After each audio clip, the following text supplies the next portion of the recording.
Hello, hello, hello. Welcome back to my channel. Welcome back. Um, Let me start by introducing myself for those of you who do not know who I am. My name is Mokabo Wakajeso. I'm a child of God who is a financial and business consultant for a company called Orgedito Consulting, which specializes in helping entrepreneurs, organizations, and governments to reach their goals. So, today we're going to continue with part three of being economically active. In particular, I'll be focusing on women, virtuous women. Hello, hello. I welcome you. I welcome you, my favorite people. This topic is so close to my heart because I am a woman and I also advocate for women entrepreneurs. So I am so excited today to be addressing you ladies. Um, Today I would like to encourage you, my lovely ladies, my sisters, my mothers, my friends who I know you are multi-talented and skills. I would like to encourage you to cultivate your skills. Do nurture those skills no matter how tiny it is. Do not ignore it. Don't be comfortable with where you are because you just never know where your skill may take you. So today I would like to share with you a story, an inspirational story of a lady.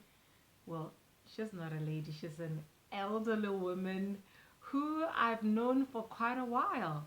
I met her, well, I got to know about her. I think it was in 2009 when I was working for a publishing company. So one day I happened to browse through the books that we had. So I came across a book that was written by a remarkable woman. That book, I'm telling you, I have never seen mathematics illustrated the way they were illustrated. Even in my primary school days, the books were not written like that. So her work was so marvelous. So I asked one of my colleagues, who is this author? Does she live here in our country? So my colleague told me that, yeah, she lives here. She used to be a teacher and then she started authoring these books that have been prescribed by the government and are being used in our schools nationwide for our curriculum. So she's like, if you want a contact, I can get them for you. So I asked her to get me the contacts, and unfortunately, they were no longer in use. So years passed on, and still her work was still in my mind because her skill was just outstanding. There was just something the way she just illustrated, mathematics. So one day, I happened to meet her in the shops. So I explained to her who I am. I told her, well, you don't know me, but I work for a publishing company that published your book. So I asked her if she is interested in tutoring my daughter.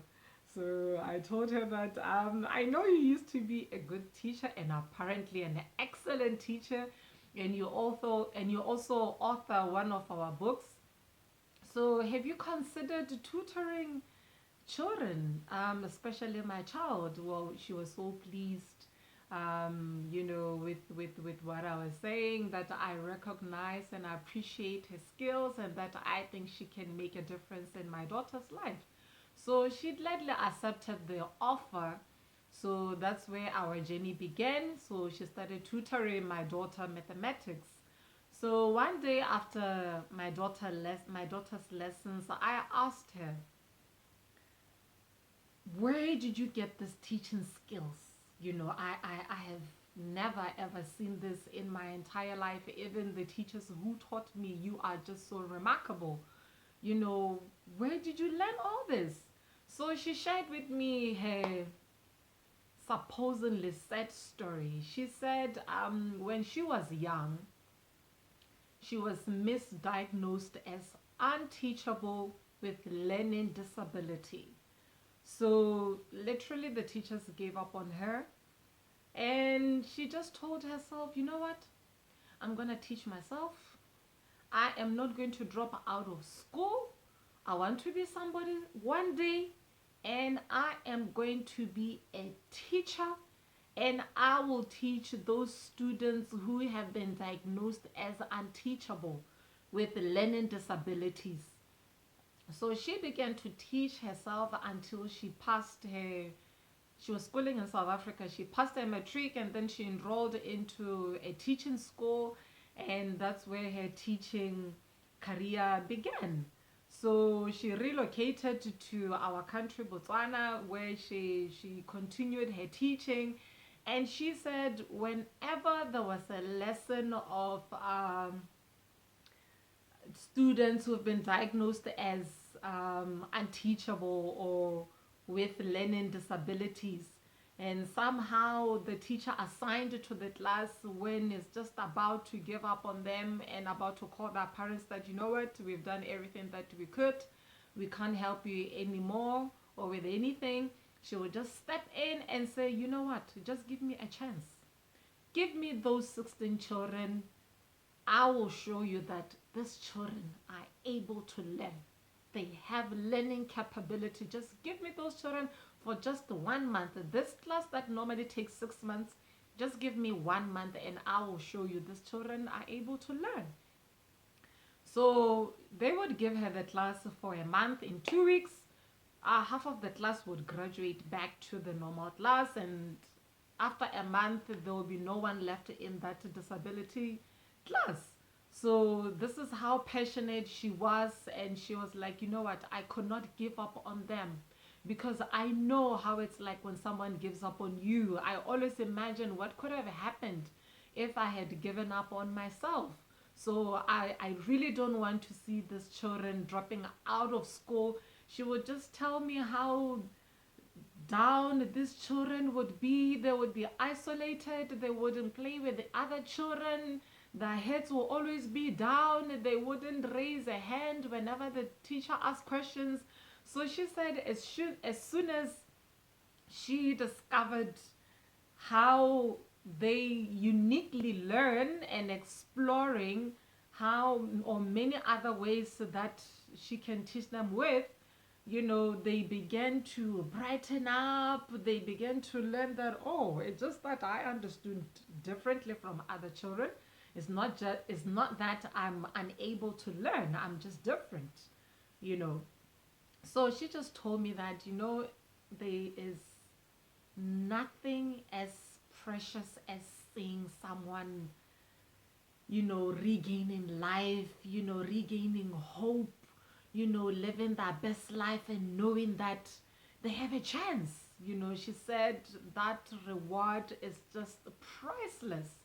So that's what she lived for. That's why she chose teaching, and that's how she even explored other ways in her teaching skills, such as authoring, and eventually accepting my tutoring offers, you know, because she's so passionate about helping the least, which is what Jesus actually tells us to do. When you help the least of your brothers and sisters, you actually do it unto me. You know, all the glory belongs to Jesus Christ. I'm not giving credit to this woman. I'm giving the glory to Jesus Christ. And I thank this woman for not giving up on herself and for never giving up on anyone, and always considering the least in all the schools that she taught in. You know, she never gave up on them, and I am sure where they are, because she would tell me stories that some are doctors, some are teachers, you know, in all sorts of professions. You know, you can just imagine what happens when one doesn't give up on the least of her brothers and sisters. So I am here to encourage you, virtuous women, because I know women are, I'm not discriminating. I'm actually stating my observation. Women tend to be the most people who practice virtue. You we are so persevering, we are so patient, loving. I'm not saying other people are not, because God is the giver of all virtues. I'm just saying I've seen a lot of women practicing virtues, and it's just who they are. They're just virtuous women. So I am here to say, please do take courage. That skill that you may be overlooking and thinking it may not be beneficial to anyone, look around. You may find someone whom you'll be able to help them with that skill and even improve them. Like this elder lady that I know, who was a teacher and went on to be an author of nationwide prescribed books, and now she's a tutor, and at the age of 77. When she told me the story, she was 78 when she told me the story. This year she'll be 80, and she still has this remarkable memory. So what I'm saying is, I don't know what skills you have. I don't know what resources you have. You may be in construction, and I'm sure there are many people out there who cannot afford accommodation that is so pricey. You may be the answer right now. You may be the answer to those least of the brothers and sisters out there who need our help. When you uplift or improve the lives of those who are at the brink of life, there's something that happens. That hope, that second chance that you give them will actually help us as well. Because if we overlook them, they will find alternatives. And some of those alternatives are not so pleasant. We all know what happens when our children can't afford the pricely accommodation. They end up moving in with people that we don't want them to move in with. So whatever it is that you have, to enterprise with, please do consider the least in your society and make a difference by uplifting them. Do not overlook them. You'll be surprised that there are actually the bigger market. They're actually the bigger market, and while we're just concentrating and fighting for the other chunk, which is so saturated and competitive. So please do consider the least of your brothers and sisters when you are providing the services and goods. And one more time, I would like to encourage you. When you run your own business, please do get involved. Don't just give your employees guidelines and orders on what to do and how to do it.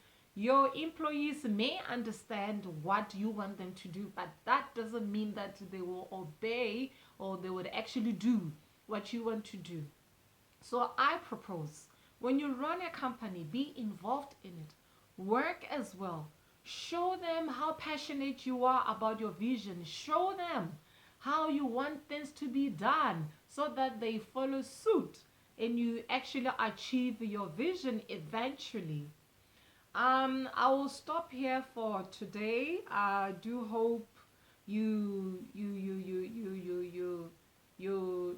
benefited from what I have said, and please like this video by clicking on the like, and do share it with others who may find it useful for them, and do subscribe to my channel so that you do not miss the next episode. And thank you very much for your attention. Bye. Yay.